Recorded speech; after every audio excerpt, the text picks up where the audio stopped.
दोस्तों आप सभी का फिर से स्वागत है आपके अपनी YouTube चैनल सीखो इंग्लिश में। गाइज आज जो स्टोरी मैं आपके लिए लेकर के आया उसका टाइटल है कर्ज की माफ़ी, जो कि एक बहुत अच्छी स्टोरी है। गाइज इसका मोरल बहुत अच्छा है, बहुत कुछ सीखेंगे आज आप इस स्टोरी से। तो सबसे पहले यहाँ पर मैं एक एक वर्ड को पढ़ूंगा ताकि आपको हर शब्द का सही प्रोनाउंसिएशन आ जाए, यानी इंग्लिश में किस वर्ड को कैसे पढ़ते हैं। उसके बाद हम हर शब्द का हिंदी में ट्रांसलेशन भी करेंगे, साथ ही ग्रामेटिकल स्ट्रक्चर को भी समझेंगे ताकि कभी भी आप इंग्लिश की कोई बुक पढ़ना चाहे दोस्तों तो उसे अच्छे से समझ सके।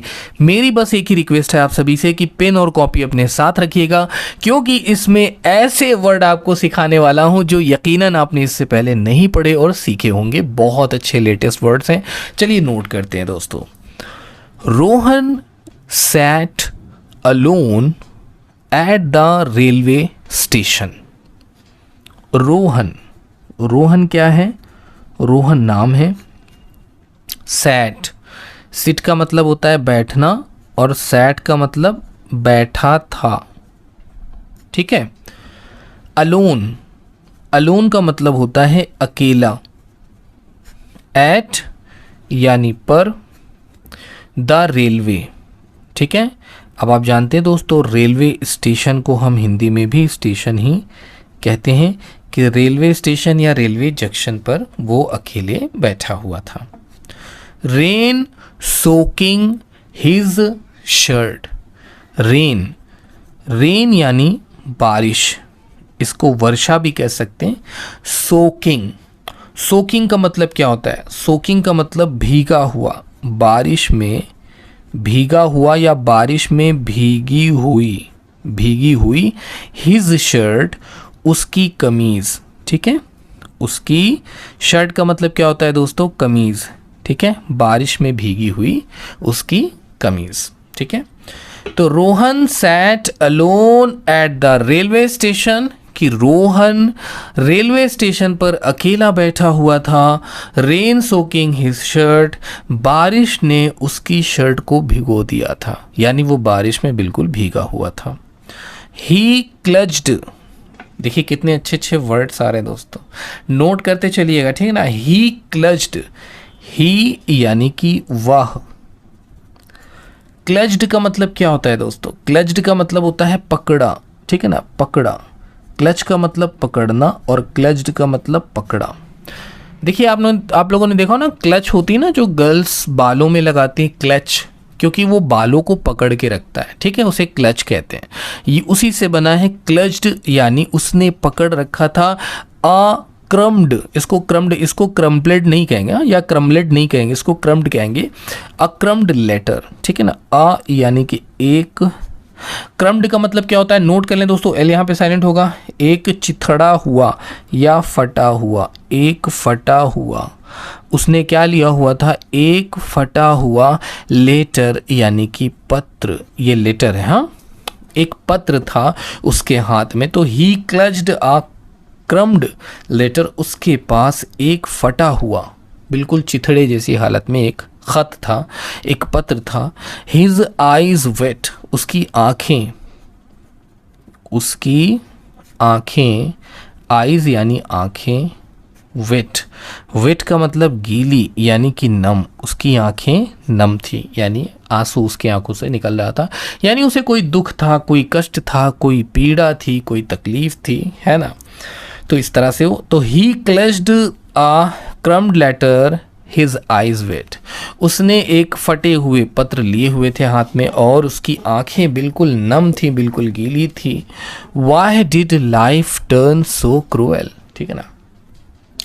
वाई यानी क्यों। डिड लाइफ यानी जो जीवन है, ठीक है ना, कि वाई डिड लाइफ, की क्यों किया। डिड यानी किया, ठीक है ना। लाइफ यानी कि जीवन ने, ठीक है। टर्न का मतलब क्या होता है दोस्तों?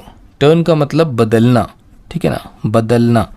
टर्न का मतलब बदलना। सो क्रूएल, सो यानी इतना, और क्रूएल का मतलब होता है क्रूर, ठीक है, क्रूर, कि जीवन इतना क्रूर कैसे हो गया। Why did life turn so cruel, कि जिंदगी इतनी क्रूर कैसे हो गई, इतनी क्रूरता में जीवन कैसे बदल गया, यानी मेरा जीवन इतनी क्रूरता भरा कैसे हो गया। अब क्या क्रूरता हुई है दोस्तों, आगे स्टोरी में देखते हैं, बहुत अच्छी कहानी है। ही विस्पर्ड, ही यानी कि वह, अब विस्पर्ड का मतलब फुसफुसाया। देखिए जब हम फुसफुसा के कोई बात कहते हैं, ठीक है ना, तो क्या हो जाएगा, वो फुसफुसाया, ठीक है, वो फुसफुसा करके बोलता है कि ऐसा क्यों हुआ। ही विस्पर्ड, वो फुसफुसाया। Suddenly a little girl ran past, ठीक है ना। सडनली, सडनली का मतलब होता है अचानक। आप सभी को मैं बता दूं गाइस कि यहाँ पर बहुत से ऐसे वर्ड आप सीखने वाले हैं जो आपने इससे पहले नहीं पढ़े होंगे, बिल्कुल नए और बेहतरीन वर्ड्स हैं। आप कह लें अपडेटेड वर्जन आपको मिलेगा, नए नए वर्ड आप सीखने वाले हैं इस स्टोरी से, तो बने रहिए और नोट ज़रूर करते रहिए। अ लिटिल यानी कि एक, लिटिल का मतलब छोटी, एक छोटी, गर्ल लड़की, एक छोटी। रैन का मतलब भागी या दौड़ी या भागते हुए दौड़ते हुई। पास्ट, ठीक है ना, पार करी, ठीक है ना, पार करी। पास्ट का मतलब पार करना, पार की, उसने पार की। Sleeping the in the paddle, sleeping, sleeping, sleeping का मतलब क्या हो जाएगा, फिसलना, ठीक है, क्या हो जाएगा, फिसलना, कि वो फिसलती गई, ठीक है। इन द पडल, इन का मतलब में, और द पडल, पडल का मतलब क्या होता है, पानी का गड्ढा। पडल कहते हैं पानी का गड्ढा, कि पानी के गड्ढे में, ठीक है, पानी के गड्ढे में फिसल करके वो चली गई, ठीक है। तो सडनली अ लिटिल गर्ल, अचानक से एक छोटी सी बच्ची दौड़ी भागते हुए और वो फिसल करके गड्ढे में पानी के चली गई, ठीक है ना, पानी के गड्ढे में फिसल करके वो चली गई। रोहन इंस्टिंक्टिवली, ठीक है ना, इंस्टिंक्टिवली मतलब सहज रूप से, ठीक है ना, रोहन, रोहन, ठीक है। देखिए पढ़ने में दिक्कत हो दोस्तों तो थोड़ा सा ऐसे मिला के देखिए, INS, हाँ, इंस, TINC, tank, instinctively, TIVELY, instinctively, कि रोहन ने सहज रूप से, सहज बिल्कुल इत्मीनान से, हाँ, सहज रूप से या बिल्कुल इत्मीनान से कह ले, वो ना हड़बड़ाया ना उसने बच्ची को डराया, बिल्कुल आराम से, बिल्कुल इत्मीनान से। ग्रैब्ड, ग्रैब्ड का मतलब पकड़ लिया, ग्रैब्ड का मतलब पकड़ लिया। अब देखिए यहाँ पर ग्रैब का यूज़ किया गया है, ग्रैब्ड यानी पकड़ लिया। दोस्तों ग्रैब हम तब कहते हैं ना जब हम कोई चीज़ झपट के पकड़ते हैं, समझ रहे हैं, जैसे दौड़ कर किसी चीज़ को पकड़ लेना, झपट लेना, वहाँ पे ग्रैब वर्ड यूज़ होता है। वैसे तो होल्ड का यूज़ करते हैं नॉर्मली पकड़ने के, जैसे I am holding this pen ना, अभी right now I have this pen, this blue pen, कि मैंने ये देखिए नीली पेन मैंने हाथ में पकड़ रखी है, होल्ड कर रखी है ना, तो लेकिन ग्रैब वहाँ यूज़ करेंगे जैसे कोई चीज़ भाग रही, कोई रनिंग मोशन में है, पोजिशन में है, कुछ आपने ग्रैब कर लिया, पकड़ लिया, ठीक है। अच्छा, अपॉर्चुनिटीज़ के लिए भी यूज़ करते हैं, जैसे कोई अवसर है, अरे अवसर है, मौका है, हाथ से जाने ना दो, ग्रैब द अपॉर्चुनिटी, आपने सुना होगा ना, ग्रैब द अपॉर्चुनिटी, कि ये अवसर है, इसको पकड़ लो, झपट लो, समझ गए, ऐसे ही नोट करिए। हर हैंड, हर यानी उसका, उसका यानी उस लड़की का, हैंड हाथ, तो रोहन ने उस लड़की के हाथ को जल्दी से, झट से पकड़ लिया, क्योंकि भाई वो पडल में गिर रही थी। कहाँ गिर रही थी, पडल में, पानी के गड्ढे में वो गिर रही थी, तो उसने जल्दी से पकड़ा उसका हाथ। Thank you uncle, thank you uncle, thank यानी धन्यवाद, यू आपका, कि आपका धन्यवाद, अंकल चाचा, चाचा आपका धन्यवाद। शी स्माइल्ड, शी यानी कि वह, स्माइल्ड, स्माइल्ड का मतलब मुस्कुराई, ठीक है, वो मुस्कुराई, स्माइल्ड का मतलब क्या हो जाएगा, मुस्कुराई, ठीक है। मुस्कुरा करके क्या कहा, हर इनोसेंस शाइनिंग, हर इनोसेंस यानी उसकी, इनोसेंस का मतलब क्या होता है, मासूमियत, उसकी मासूमियत, शाइनिंग, शाइनिंग का मतलब चमक रही थी, ठीक है ना, चमक रही थी, उसकी मासूमियत चमक रही थी, ठीक है। हर इनोसेंस शाइनिंग, उसकी मासूमियत चमक रही थी। थैंक यू अंकल, आपका धन्यवाद चाचा। शी स्माइल्ड, वो मुस्कुराई। हर इनोसेंस शाइनिंग, उसकी मासूमियत चमक रही थी, ठीक है ना। Through the gloom, through, through का मतलब होता है के माध्यम से या के द्वारा, के माध्यम से, ठीक है ना, के माध्यम से, या हम कह लें के ज़रिए से। ग्लूम, ग्लूम का मतलब होता है उदासी। ग्लूम मीन्स क्या होता है? उदासी, ठीक है। चलिए, तो thank you uncle, she smiled, her innocence shining through the gloom, कि उसकी जो इनोसेंस थी, वो जो उसकी उदासी थी, ठीक है ना, वो बिल्कुल मासूमियत उसकी उदासी में झलक रही थी, ठीक है ना, जब वो मुस्कुराई, ठीक है। That night Rohan read the letter again. That night यानी उस रात। अब क्या था उस पत्र में? ये तो एक सस्पिशियस कहानी है, थोड़ा सा सस्पेंस है, प्यार है, एक करुणा है। बहुत अच्छी कहानी है गाइस, बहुत मज़ा आएगा। नोट ज़रूर करते चलें, क्योंकि यहाँ पे जो वर्ड कवर हो रहे हैं, जो नए नए वर्ड्स आ रहे हैं गाइस, बहुत इंपॉर्टेंट है, इनको नोट करें। दैट नाइट यानी उस रात। रोहन रीड, रोहन रीड का रोहन रीड, रीड का मतलब होता है पढ़ना। रोहन ने पढ़ा द लेटर यानी कि पत्र, अगेन दोबारा, तो दोबारा उसने उस पत्र को पढ़ा। अब ऐसा क्या था उस पत्र में जो उसको पढ़ के वो भावुक हो रहा है? इट वॉज फ्रॉम हिज, ठीक है ना। अब ये क्या लिखा है? स्ट्रैंग्ड। स्ट्रैंग्ड का मतलब क्या होता है? नोट कर ले दोस्तों, ठीक है, बहुत अच्छा वर्ड है, नोट कर लें। इट वॉज यानी कि यह था, फ्रॉम यानी से, हिज उसके, यह है स्ट्रैंग्ड। स्ट्रैंग्ड यानी अलग हुए, ठीक है ना, अलग हुए, तो उसके अलग हुए पिता का पत्र था, यानी उसके पिताजी जो अलग हो गए थे उनका पत्र था। Asking for forgiveness. Asking, asking का मतलब क्या होता है? पूछना या कहना, कहने के लिए भी यूज़ करते हैं, या मांगना। फॉर का मतलब हो गया के लिए। फॉर मीन्स क्या हो जाएगा? फॉर का मतलब हो जाएगा के लिए। क्या पूछ रहे थे? फॉरगिवनेस। फॉरगिवनेस का मतलब क्षमा, क्षमा या माफ़ी कह लें, क्षमा कह लें या माफ़ी। तो उस पत्र में माफ़ी मांगी थी उनके वो पिता ने जो अलग हो गए थे।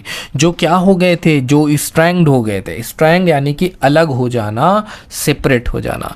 His heart raised memories. His heart यानी उसका दिल, उसका दिल या कह लें उसका हृदय, ठीक है ना, कि जो उसका दिल था ठीक है ना, क्या कर रहा था? रेज्ड, दौड़ने लगा, ठीक है ना, दौड़ाने लगा। क्या चीज़? मेमोरीज यानी यादें। रेज्ड का मतलब दौड़ा, तो उसका दिल जो था वो दौड़ने लगा। मेमोरीज जो, या अब दिल दौड़ने लगा क्या मतलब? दिल धड़कने लगा, हार्ट बीट बढ़ गई। होता है ना कि कुछ ऐसी सिचुएशंस होती हैं दोस्तों, तो उसका दिल धड़कने लगा। हिज हार्ट रेज्ड, उसका दिल धड़कने लगा। मेमोरीज जो यादें थी। Flooding back. फ्लडिंग, फ्लडिंग का मतलब क्या होता है? फ्लडिंग का मतलब होता है बह रही, ठीक है ना, बह रही, बह रही, बैक यानी पीछे, ठीक है ना। Could he forgive the man who had left him and his mother. Could he, could का मतलब क्या, ही यानी कि वह, फॉरगिव का मतलब माफ करना। क्या वो माफ कर सकता था? ठीक है ना। द मैन यानी आदमी, उस आदमी को, हु यानी कि जो, हैड लेफ्ट छोड़ दिया था, उस आदमी को जो छोड़ दिया था, जो छोड़ दिया था, हिम यानी उसे, एंड हिज मदर और उसकी माँ, ठीक है ना, और उसकी माँ को। तो उस आदमी को भला वो कैसे माफ़ कर सकता है जिसको उसने और उसकी माता को उसने छोड़ दिया, यानी उसको और उसकी माँ को। ईयर्स एगो, ईयर्स यानी सालों पहले, सालों यानी वर्षों या सालों पहले, तो सालों पहले छोड़ दिया था। तो अब ऐसी सिचुएशन में आज वो उसे कैसे क्षमा कर सकता है, कैसे वो माफ़ कर सकता है, ठीक है ना। The next day he reached his father's house. The next day यानी अगले दिन,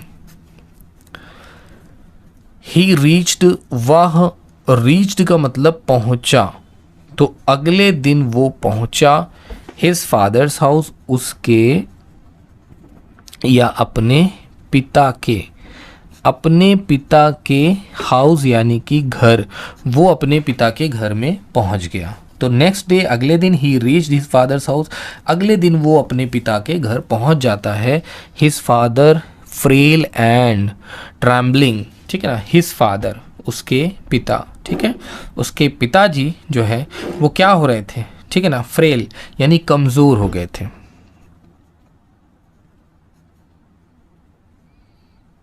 उसके पिता फ्रेल यानी कमज़ोर, ठीक है, एंड और ट्रेम्बलिंग, ट्रेम्बलिंग का मतलब क्या होता है दोस्तों, नोट कर लें, कांपते हुए ठीक है, कांपते हुए। ओपेंड, ओपेंड का मतलब खोले, कांपते हुए खोले। द डोर यानी दरवाज़ा, ठीक है, कि उनके पिता ने कांपते हुए दरवाज़ा खोला। His father frail and trembling open the door, उसके पिताजी कमज़ोरी और कांपते हुए दरवाजे को खोल दिया, ठीक है। देखते हैं दोस्तों आगे स्टोरी में क्या होता है। बड़ी इमोशनल कहानी है, बहुत अच्छी स्टोरी है। Rohan, I was wrong, I am sorry. Rohan, Rohan, I was यानी कि मैं, वॉज था, रॉन्ग यानी गलत। रोहन मैं गलत था। आई एम सॉरी मुझे माफ़ कर दो, मुझे माफ़ कर दो, ठीक है ना, मुझे माफ़ कर दो। आई एम सॉरी मुझे माफ़ कर दो। ही विस्पर्ड, टीयर्स रोलिंग डाउन। ही विस्पर्ड, वह फुसफुसाया। विस्पर्ड का मतलब फुसफुसाया यानी धीरे से बोला, ठीक है, धीरे से बोला, यानी इतनी ताकत नहीं थी कि वो चिल्लाकर ज़ोर से कह पाते, वो फुसफुसा कर बोले, धीरे से बोले कि तुम मुझे माफ़ कर दो, ठीक है। उन्होंने कहा कि मैं गलत था, मुझे माफ़ कर दो, फुसफुसा कर बोले। टीयर्स रोलिंग डाउन, टीयर्स यानी कि आंसू, आंसू, रोलिंग डाउन निकल आए, आंसू निकल आए या आंसू गिर पड़े आंखों से रोल होकर नीचे। रोहन्स थ्रॉट टाइटेंड, ठीक है ना, रोहन्स थ्रॉट। अब देखिए कोई भी होगा दोस्तों, पिताजी हैं उसके ना, रोहन का गला, थ्रॉट का मतलब क्या होता है, गला, ठीक है ना, गला। अब यहाँ पे टाइटेंड यानी सिकुड़ गया उसका गला, यानी गला सूखने लगा, भाई पिताजी हैं, ठीक है ना, तो उसका गला सूखने लगा, सूखने लगा। आई फॉरगिव यू पापा, आई फॉरगिव यू, आई यानी कि मैं, फॉरगिव का मतलब माफ़ किया, मैं माफ़ किया, यू यानी आपको, ठीक है, कि मैंने आपको माफ़ किया पापा, मैंने आपको क्षमा कर दिया, ठीक है ना, कि मैंने आपको माफ़ कर दिया मैंने आपको क्षमा कर दिया। ही सैड हगिंग हिम टाइटली, ही सैड वह बोला, वह बोला, हगिंग गले लगाया, गले लगाया या गले लगाकर, हिम यानी उसे, टाइटली कस कर, ठीक है ना, कस कर। अब क्योंकि इतने दिन बाद पिताजी से मुलाकात हो रही थी, तो at that moment Rohan realize life tests us but love and forgiveness heal even the deepest wounds. तो एट दैट मोमेंट यानी उस पल, एट यानी पर, दैट यानी उस, मोमेंट का मतलब होता है क्षण, कि उस क्षण पर रोहन रियलाइज्ड यानी रोहन को लगा या रोहन को महसूस हुआ। रियलाइज्ड का मतलब क्या होता है, रियलाइज का मतलब महसूस किया। रोहन ने क्या किया, रोहन को एहसास हुआ, लगा या एहसास हुआ, क्या हुआ, एहसास, रोहन को एहसास हुआ। लाइफ टेस्ट्स अस की जो जीवन है, जीवन, टेस्ट यानी परीक्षा लेता, परीक्षा लेता, अस यानी कि हमारी परीक्षा लेता, but love and forgiveness heal, लेकिन लव यानी कि प्यार, एंड फॉरगिवनेस, और फॉरगिवनेस यानी क्षमा करना, ठीक है ना, क्षमा करना या माफ़ करना, हील कर देता है। हील का मतलब होता है ठीक करना, क्या होता है, ठीक करना, हील का मतलब ठीक करना। इवन यहाँ तक, इवन का मतलब क्या होगा, यहाँ तक कि द डीपेस्ट वुंड, ठीक है ना, डीपेस्ट का मतलब सबसे गहरा घाव, सबसे गहरा जख्म, सबसे, डीपेस्ट का मतलब सबसे गहरा, सबसे गहरा, ठीक है। वुंड कहते हैं जख्म को, किसको कहते हैं, घाव को, कि सबसे गहरा घाव भी भर जाता है। From that day he decided no grudge, only courage, only hope. From that day, from यानी से, दैट यानी कि वह या उस, डे यानी दिन, तो उस दिन से ही डिसाइडेड यानी कि वह फैसला किया, फैसला किया या उसने फैसला किया। नो ग्रूज, ठीक है ना, ग्रूज का मतलब रंजिश, नो का मतलब नहीं, ग्रूज यानी रंजिश, ठीक है, कि कोई रंजिश नहीं। ओनली करेज, केवल हिम्मत, केवल साहस, केवल साहस, एंड ओनली होप, केवल आशा, ठीक है ना, केवल आशा। तो यानी उसने अपने पिताजी को माफ़ कर दिया, सारी बातें भुला दी। तो दोस्तों ये थी स्टोरी और आज की कहानी। उम्मीद करता हूँ कि आप सभी को बहुत पसंद आई होगी। दूसरी सबसे इंपॉर्टेंट बात गाइस कि यहाँ पर जो वर्ड्स यूज़ हुए हैं बहुत अच्छे अच्छे वर्ड्स हैं, बहुत यूज़फुल हैं, इनको आप यूज़ कर सकते हैं in your daily life. Guys video पसंद आया तो उसे लाइक करिएगा, चैनल को भी सब्सक्राइब कर दीजिएगा। फिर से मिलते हैं एक नए वीडियो में। Thank you so much for watching this video guys. Keep watching and keep learning guys.